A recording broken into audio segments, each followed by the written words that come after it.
போதைப் பொருள் பயன்படுத்திய வழக்கில் நடிகர் ஸ்ரீகாந்த் கைதானது அதிர்ச்சியை ஏற்படுத்தியுள்ள நிலையில் இதில் தொடர்புடைய அனைவரும் கைது செய்யப்படுவார்கள் என காவல்துறையினர் தெரிவித்துள்ளனர்.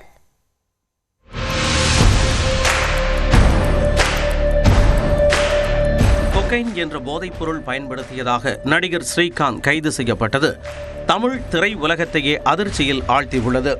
விசாரணையில் அதிமுக முன்னாள் நிர்வாகி பிரசாத்திடம் இருந்து போதைப் பொருள் வாங்கியதையும் தொடர்ந்து பயன்படுத்தி வந்ததையும் ஸ்ரீகாந்த் ஒப்புக்கொண்டார்.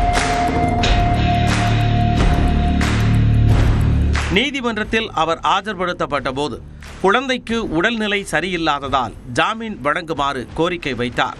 ஆனால் ஜாமீன் வழங்க நீதிமன்றம் மறுத்துவிட்டதால் அவர் சிறையில் அடைக்கப்பட்டார்.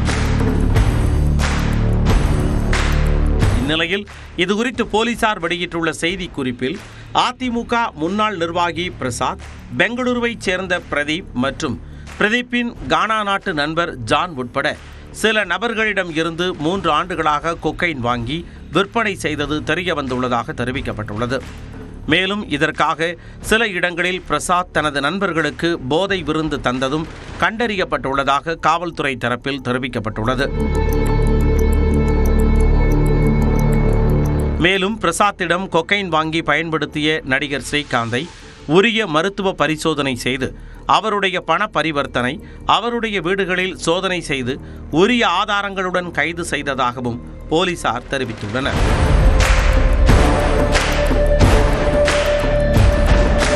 இதற்கிடையில் கழுகு உள்ளிட்ட படங்களில் நடித்து பிரபலமான நடிகரும் இயக்குனர் விஷ்ணுவர்தனின் சகோதரருமான கிருஷ்ணாவுக்கு சம்மன் அனுப்பப்பட்டுள்ளது.